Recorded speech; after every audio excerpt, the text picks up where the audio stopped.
তোমাদের সকলকে সিএসএন স্টাডিতে স্বাগত জানাই। এই সিএসএন স্টাডিতে ডব্লিউপি যত ধরনের পরীক্ষা হয়েছিল তার প্রিভিয়াস ইয়ারের কোশ্চেন যে আমরা আলোচনা করছিলাম, আজ তার 15 নাম্বার সেট। এই সেটে 2018 সালের লেডি কনস্টেবল মেনে যে পরীক্ষাটা হয়েছিল সেই পরীক্ষার ম্যাথ কোশ্চেন নিয়ে আজকে আমাদের ক্লাস।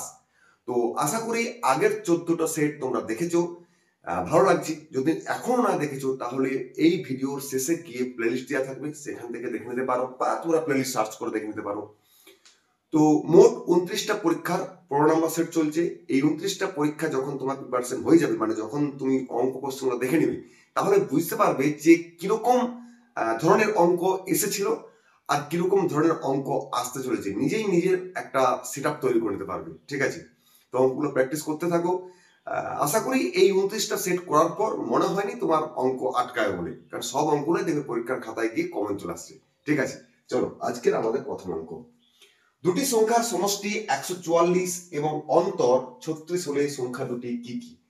বলতো এই ধরনের অঙ্কগুলো কিছু আছে, আর এগুলো তুমি প্রায় সেটাই তুমি একটা করে পেয়েছো। তো বড় সংখ্যা আর ছোট সংখ্যা বার করতে পারবে, কারণ যোগফল দেওয়া আছে, বিয়োগফল দেওয়া আছে। বড় সংখ্যাটা কি হবে? যোগফল প্লাস বিয়োগফল বাই 2, আর ছোট সংখ্যাটা যোগফল মাইনাস বিয়োগফল বাই 2। এটা দেখো তোমার হচ্ছে 180 বাই 2, আর এটা দেখো হচ্ছে 108 বাই 2। তার মানে এইটা হলো 90, এটা হলো 54। তাহলে সংখ্যা দুটি চেয়েছে, option C is the right answer. যদি বলতো বড় সংখ্যা তাহলে 90, যদি বলতো ছোট সংখ্যা তাহলে 54। এভাবে অঙ্কটা করবে। ঠিক আছে, চলো নেক্সট। একটি শ্রেণীতে 81 জন বালকের মধ্যে 66 জন ফুটবল এবং 32 জন ভলিবল খেলতে পারে এবং 6 জন কোনো খেলায় জানে না। কতজন বালক উভয় খেলায় জানে? দেখো, টোটাল 81 জন আমার বালক ছিল, তার মধ্যে 6 জন কোনো খেলায় জানে না, তাহলে 6 জন বাদ দিয়ে দাও। তাহলে টোটাল 75 জন আছে যারা কিছু না কিছু খেলা জানে। তার মধ্যে দেখো 66 জন ফুটবল খেলে আর 32 জন ভলিবল খেলতে পারে। তাহলে কত হচ্ছে? 6 2 8 6 3 9 98। তাহলে এর থেকে বেড়ে গেল কেন? না, এমন কিছু জন আছে যারা ফুটবল খেলতেও পারে, ভলিবল খেলতেও পারে, সেইটা আছে বলেই এটা বেড়ে গেল। তাহলে কতজন বালক উভয় খেলা জানে? না, এইটা হচ্ছে দুটো খেলাই জানে, শুধু ফুটবল শুধু ভলিবল মিশিয়ে আছে। তাহলে এর সঙ্গে যদি টোটাল সংখ্যাটা আমি বাদ দিয়ে দিই, তাহলেই দেখো আমি পাচ্ছি কি উভয় খেলাই যে জানে, অর্থাৎ অপশন সরি এটা 3 হবে। হ্যাঁ, option D is the right answer, অর্থাৎ 23 জন আছে যেটা উভয় খেলাই জানে। ঠিক আছে, চলো নেক্সট। একটি বর্গক্ষেত্রের প্রতিটি বাহুর দৈর্ঘ্য 10% বৃদ্ধি করা হলে ক্ষেত্রফল শতকরা কত বৃদ্ধি পাবে? দেখো এবারে তুমি দেখো, বুঝতে পারছো আগে 14টা করার পরে এই ধরনের অঙ্ক তোমরা অনেকবার করেছো, চলে আসছে না কমন? তুমি দেখতে থাকো। যখন তোমার যত শেষের দিকে যাব, মানে আমি তো 2024 সাল থেকে শুরু করেছি, যত শেষের দিক থেকে যাব, মানে যত শুরুর দিক থেকে যাব, দেখবে প্রায় সমস্ত অঙ্ক তুমি পারতেই পারছো আর কি, তাই না? পেরেই যাচ্ছ। তাহলে এই ধরনের অঙ্কগুলো করার একটাই formula, x plus y plus x y by 100% টোটালটা, তাই না? তো এখানে প্লাস দিয়ে লিখছি, মানে যে প্লাস দিয়ে হবে তাই নয়। যদি বৃদ্ধি হয় তাহলে প্লাস, যদি হ্রাস হয় তাহলে মাইনাস। এখানে দেখো দুটোই, সরি এটা একটু ঠিক আছে, দুটোই বৃদ্ধি করা হয়েছে। তার মানে x এর মান 10, y এর মান 10 প্লাস x গুণিত y বাই 100। ঠিক আছে, এটা 10 10 1 হয়ে গেল, 10 10 20 1 21, তাহলে 21% বৃদ্ধি পাবে। তার মানে option D is the correct answer. ঠিক আছে, চলো নেক্সট। একটি আয়তাকার মাঠের দৈর্ঘ্য প্রস্থের 1.5 গুণ। মাঠটির পরিসীমা যদি 600 মিটার হয় তবে মাঠটির ক্ষেত্রফল কত? দেখো, প্রস্থ যদি a হয় তাহলে প্রস্থের 1.5 গুণ হচ্ছে দৈর্ঘ্য, তাহলে 1.5 মানে 3 2 a। ঠিক আছে, তাহলে এটা প্রস্থ, এটা দৈর্ঘ্য। তাহলে পরিসীমা 600 মিটার, পরিসীমা মানে আমরা কি জানি? 2 ইনটু দৈর্ঘ্য প্লাস প্রস্থ, এটা সমান তোমার বলে দিচ্ছে 600 মিটার। প্রথমে তুমি এক কাজ করো, 2 দিয়ে কাটিয়ে এটা 300 করে নাও, আর এদিকে তোমার হচ্ছে 5 2 a, তাই না? তাহলে a সমান কত পাবো? 2 গুণিত 300 ডিভাইডেড 2 গুণিত 300 ডিভাইডেড বাই 5, তার মানে দেখো 120 হচ্ছে। ঠিক আছে, এবার বলি তোমার মাঠটির ক্ষেত্রফল কত? তাহলে মাঠটির ক্ষেত্রফল কি? দৈর্ঘ্য ইনটু প্রস্থ, মানে 3 2 ইনটু a স্কয়ার। তার মানে 3 2 ইনটু a স্কয়ার মানে 120 গুণিত 120। ঠিক আছে না? তাহলে 60 দুগুণে 120, তা হচ্ছে 7200 গুণিত 3, মানে 3 দুগুণে 6, 3 7 21, 216, মানে 21600 বর্গ মিটার। অর্থাৎ option D is the right answer. ঠিক আছে, চলো নেক্সট। দুটি সংখ্যার লসাগু 1050 এবং গোসাগু 35 হলে একটি সংখ্যা 210 হলে অপরটি কত? এটাও কমন। কি না, আমরা জানি কোন দুটি সংখ্যার লসাগু গুণিত গোসাগু সমান সংখ্যা দুটির গুণফল। এটা যদি x ধরি, তাহলে x কি করে পাবো? সিম্পল ভাগ করে দিবে, তাহলে গল্প শেষ। এই 210 দিয়ে ভাগ করে দিলাম, ঠিক আছে না? এইটা কেটে গেল 50-এ, ঠিক আছে, 5-এ কাটবে, এটাই কাটবে তোমার 5-এ, আর বাকিটা 5 5 25, 5 2 5 3 15, 175।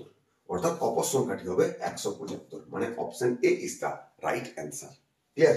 চলো, 1234 এর ডান দিকে কোন অঙ্ক বসালে অঙ্কটি মানে সংখ্যাটি 9 দ্বারা বিভাজ্য হবে? তাহলে এখানটি কোন একটা সংখ্যা থাকবে, সেই সংখ্যাটা বসালে পুরো সংখ্যাটা 9 দ্বারা ভাগ হবে।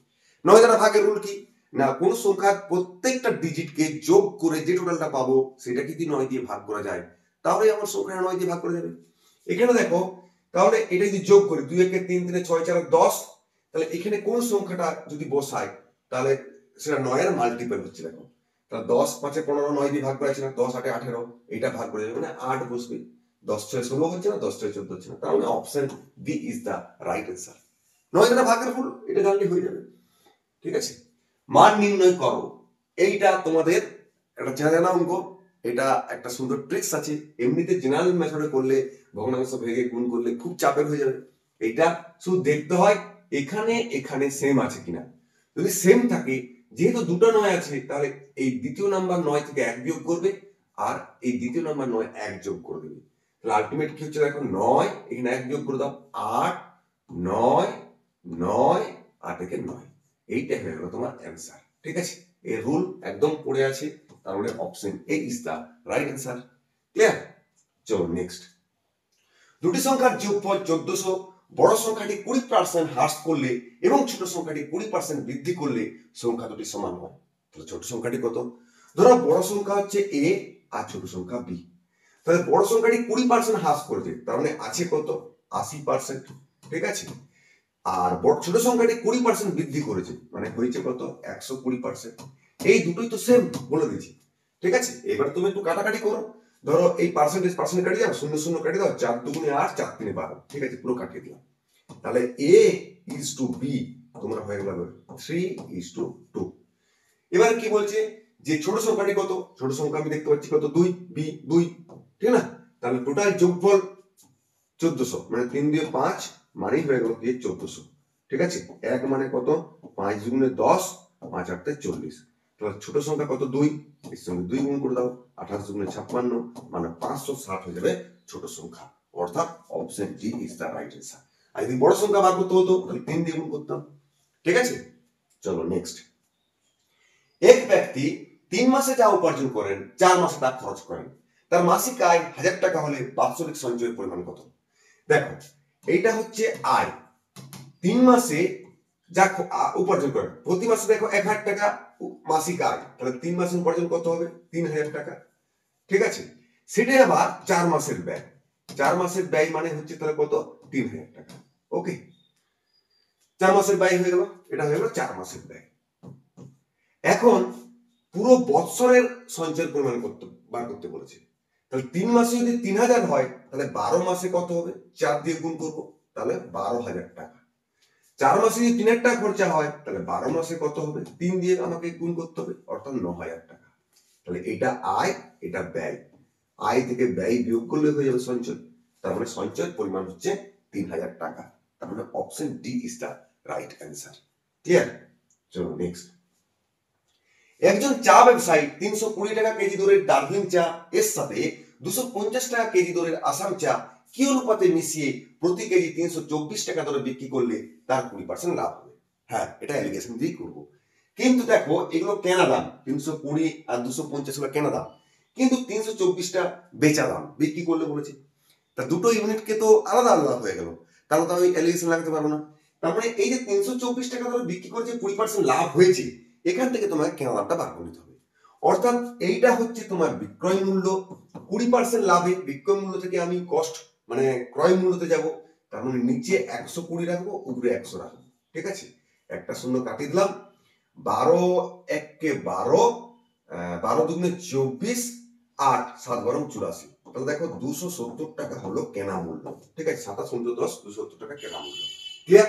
এবার তুমি অ্যালিগেশন লাগাও, 320 টাকা একটা চা আর 250 টাকা একটা চা, এরা মিশিয়ে যে চাটা হয়েছে সেটা 270 টাকায় কিনেছিল। ঠিক আছে, এবার তুমি বিয়োগ করলে কত হচ্ছে দেখো 50, এটা বিয়োগ করলে হচ্ছে 20। তাহলে একটা শূন্য কাটিয়ে দাও, 2:5 হয়ে গেল তাদের অনুপাত। কি অনুপাত মিশালে? তার মানে 2:5 অনুপাতে মিশাতে হবে। তার মানে option A is the right answer. ঠিক আছে, চলো নেক্সট। কোন মূলধনের 2 বছরের সরল সুদ ও চক্রবৃদ্ধি সুদ যথাক্রমে 84 টাকা ও 8,652 টাকা। দেখো, সুদের হার যখন চেয়েছে তো 2 বছরের সরল সুদ মানে সেম হয়, যে পার্সেন্টে পড়ে সেই পার্সেন্টে প্রতি বছর পড়ে যায়। তাহলে এটাকে যদি দুভাগে ভাগ করে নিই, তাহলে দেখো 4200 করে প্রতি বছর সরল সুদ পাচ্ছি। ঠিক আছে, এখন এর গ্যাপটা কত? দেখো এর গ্যাপটা হচ্ছে তোমার 252। তার মানে দ্বিতীয় বছরে 252 টাকা সুদ পড়েছে চক্রবৃদ্ধি, প্রথম বছর তো পড়বে না। তাহলে কার উপর পড়বে? এর উপর পড়েছে, কারণ আসলের উপর তো পড়ে এটা হচ্ছে, আবার সুদের উপর সুদ এটা হচ্ছে। তার মানে 252 টাকা সুদ পড়েছে 4200 টাকার উপরে, আর পার্সেন্টেজ বার করার জন্য 100 দিয়ে দেবো। চক্রবৃদ্ধি সুদের কিন্তু ভিডিও আমি বই থেকে আপলোড করে দিয়েছি, প্লেলিস্টে গিয়ে দেখতে পারো। ঠিক আছে, এটা কাটিয়ে দাও, দেখো 6 দিয়ে কেটে যাচ্ছে, তার মানে 6% হয়ে যাবে সুদের হার। তার মানে option D is the right answer. ঠিক আছে, চলো নেক্সট। একটি সংখ্যা বর্গের 3/5 অংশ হলো 375, সংখ্যাটি কত? একটি সংখ্যা বর্গের 3/5 অংশ হলো 375, সংখ্যাটি কত বলে এই বার করতে বলেছে। দেখো এটা 3 দিয়ে কাটাকাটি করে দাও, 3 1 3, 3 2 6, 3 5 15। তাহলে a স্কয়ার সমান কত হচ্ছে? 5 25 হয়, 5 125 হয় 625। তাহলে a সমান কত? 25। তাহলে সংখ্যাটা কি? a। তাহলে 25 হয়ে গেল, অর্থাৎ option D is the correct answer হয়ে গেল। ঠিক আছে, অঙ্ক পড়লেই অঙ্ক হয়ে যাবে।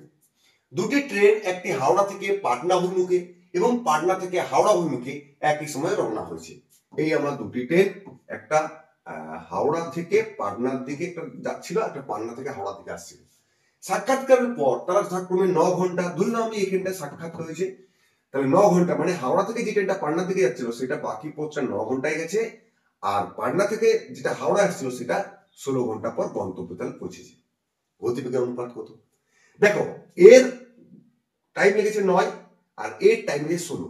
তাহলে যদি আমি এটাকে প্রথম ধরি, আমরা কি জানি গতিবেগের উল্টোটা হচ্ছে টাইম, তাহলে এটা যদি প্রথম ধরি তাহলে এটা হওয়া উচিত, কিন্তু আমরা নেবো এইটা। তাহলে এইটা হয়ে গেল আমাদের গতিবেগ। ঠিক আছে, এরপরে এর রুলটা কি না, এটা জাস্ট কাটাকাটি করে দেখবে, যদি কাটাকাটি না যায় তাহলে বর্গমূল মানে স্কয়ার রুট করবে, অর্থাৎ বর্গমূল বের করবে, সেটাই হয়ে যাবে তোমার অনুপাত। তাহলে 4:3, তো 4:3 হয়ে গেল ট্রেন দুটির গতিবেগের অনুপাত, অর্থাৎ option D is the right answer. চলো নেক্সট। এ একটি কাজ 10 দিনে এবং বি সেই কাজ 15 দিনে করতে পারে। সি এর সাহায্যে তারা 5 দিনে কাজটি সম্পন্ন করলো আর কি। যদি কাজটির জন্য তারা 8,790 টাকা পেয়ে থাকে, তবে বি কত টাকা পেয়েছিল? সিম্পল অঙ্ক, এগুলো আমরা করেছি। এ একটি কাজ 10 দিনে করে, বি একটি কাজ 15 দিনে করে, আর সি কে সঙ্গে নিয়ে, অর্থাৎ এ প্লাস বি প্লাস সি সেটা সঙ্গে নিয়ে তারা কাজটা করছে 5 দিনে। এখন এটাকে লসাগু করে নাও, দেখো লসাগু হচ্ছে 30, তার মানে এইটা হচ্ছে টোটাল কাজের পরিমাণ।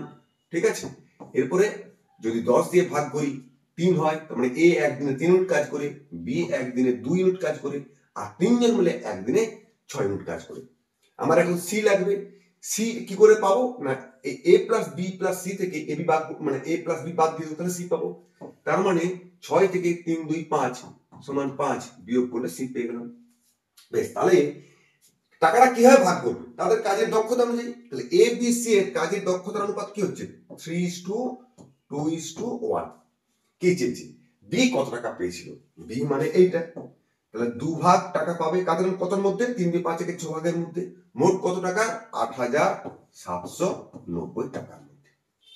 বেশ, 2 3 6, 3 2 6, 3 9 27 আর 3 3 9, তার মানে বি পেয়েছিল টোটাল 2930 টাকা। অর্থাৎ option D is the right answer. Clear? চলো নেক্সট। পি এর 1/4 সমান কিউ এর 1/5 হলে পি কিউ এর শতকরা মান কত? পি এর 1/4 সমান কিউ এর 1/5, তাহলে পি কিউ এর শতকরা কত? তাহলে পি কিউ এর শতকরা বার করতে গেলে 100 দিয়ে গুণ করে দিতে হয়। 5 20 100, তার মানে কিউ এর 80%।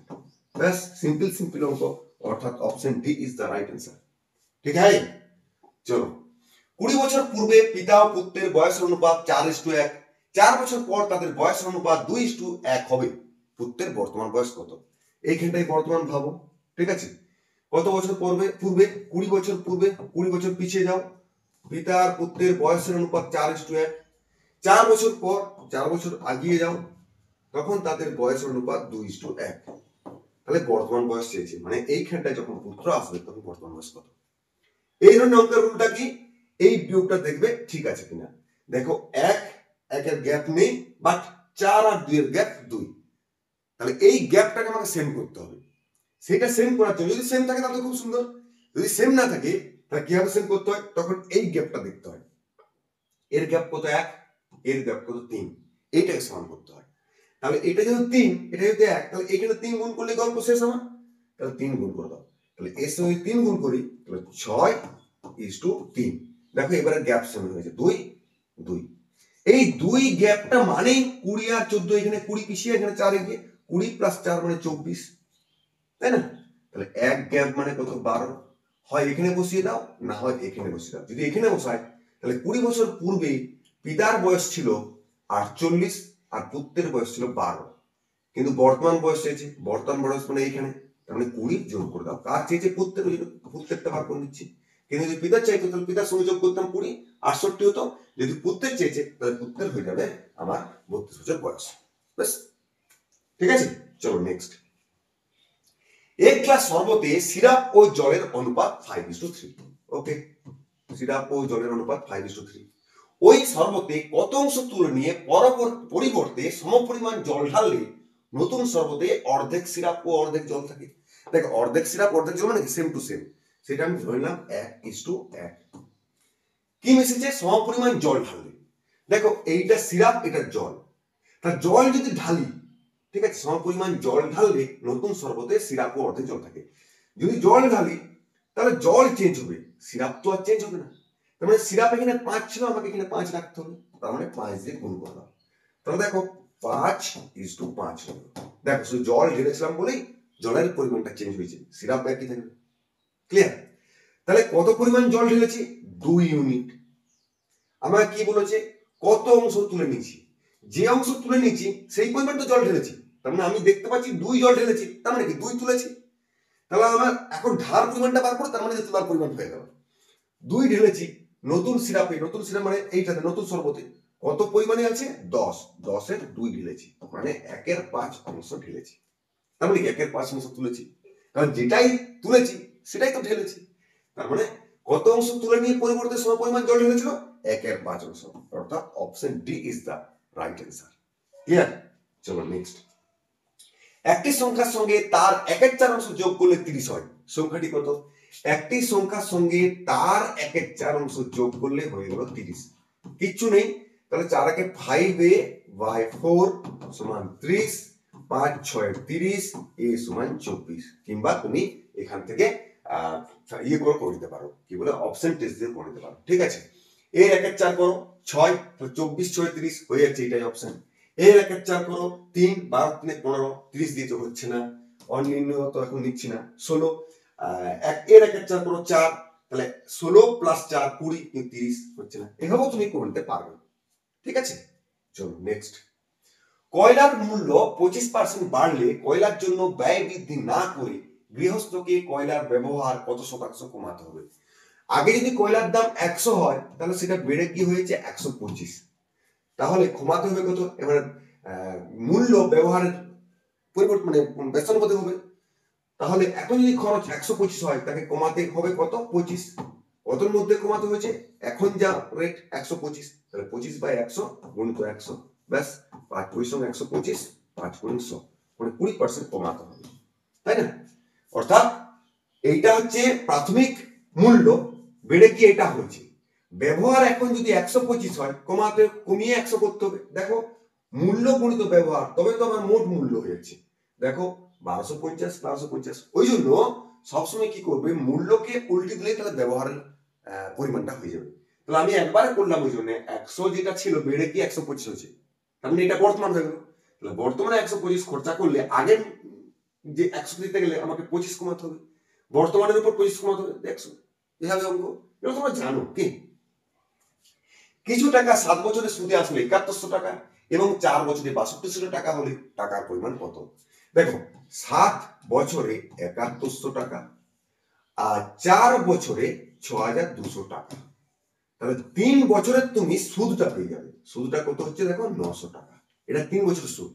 তাহলে 1 বছরের সুদ কত? 300 টাকা, 3 দিয়ে ভাগ করে দিলাম। তাহলে 1 বছরের সুদ এটা যদি হয়, তাহলে 4 বছরের সুদ কত হবে? 4 দিয়ে গুণ 1200 টাকা। তাহলে 4 বছরের সুদ আসলে এটা, শুধু এটা, তাহলে আসল কি করে পাবো? এখান থেকে 1200 বিয়োগ করে দেবো, তার মানে 5000 হয়ে গেল। বেশ, 5000 তোমার অপশন, অর্থাৎ option A is the right answer. এবার যদি তোমার সুদ চাইতো তাহলে কি হতো? 1 মাসের সুদ, 1 বছরের সুদ বাই তোমার পার্সেন্ট, টোটাল আসলটা দিয়ে 100 দিয়ে গুণ। তাহলে এখানে দুটো শূন্য, একটা শূন্য কাটিয়ে দিলাম, 5 দুগুণে 10, 3 দুগুণে 6% হয়ে যেত। ঠিক আছে, এরকম করে অনেক কিছু এইভাবে আমরা করেছি সরল সুদের অঙ্ক। ঠিক আছে, চলো আজকে এই 20টা অঙ্কই ছিল এই পেজটাতে। আশা করি ভিডিওটা ভালো লেগেছে। শেষ পর্যন্ত দেখার জন্য অনেক অনেক ধন্যবাদ। আর যদি ভালো লেগেছে তাহলে একটা লাইক, কমেন্টে জানাও তুমি কোন ধরনের পরীক্ষার প্রিপারেশন নিচ্ছ, তাহলে তোমাদের জন্য সেরকম ভিডিও আনা হবে, সেই ধরনের পরীক্ষার প্রিভিয়াস ইয়ারের কোশ্চেন আলোচনা করবো। ঠিক আছে, চলো পরের ভিডিও দেখা হচ্ছে খুব শীঘ্রই। টাটা।